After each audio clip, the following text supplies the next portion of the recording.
Hi Filipino learners, my name is JC. Kumusta kayo?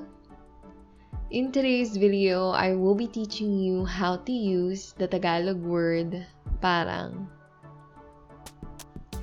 Okay, this is going to be a very short video because it's quite simple. Parang means it seems that, or it looks like, or it looks, or it appears.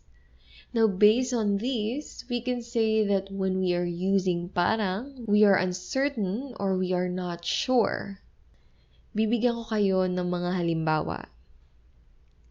Parang magkakilala na sila. It seems that they already know each other.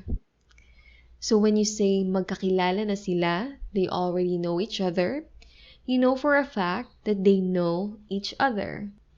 But when you say parang magkakilala na sila, it just looks like it to you, but you don't know for sure. I mean, you haven't confirmed it yet. Isa pang halimbawa, parang sira na ang cellphone ko. It seems that my cell phone is already broken, or it looks like my cell phone is already broken. Again, you're not sure if it's really already broken, but to you, it looks like it. Isa pa, parang galit siya sa akin.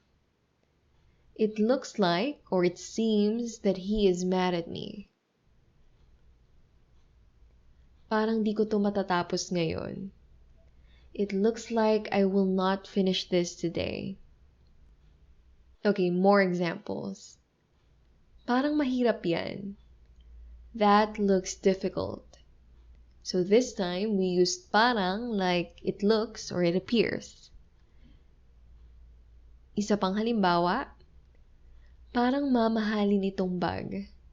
This bag looks expensive, or this bag appears to be expensive. Parang malungkot si Gary. Gary looks sad, or Gary appears to be sad. Okay, another way you can use parang is when you want to say I think, which in Tagalog is more commonly said as sa tingin ko. But you can say, or you can also use parang. Halimbawa, parang kilala kita. I think I know you. Parang mahal ko na yata siya. I think I might be in love with him. Parang di bagay sa akin yan. I think that will not suit me. A little side note, we use the term di bagay when you want to say that a certain clothing doesn't suit you. Actually, anything that you wear, shoes or even hairstyle, when you think that it doesn't suit you or it doesn't look good on you or to another person, you can use the term di bagay. Okay, one last example. Parang di niya ako gusto. I think he doesn't like me. So again, you're not sure, you just think it. There's uncertainty. Well, that is it for today's video. If you like this, give us a thumbs up. And for more videos like this, you may subscribe to this channel.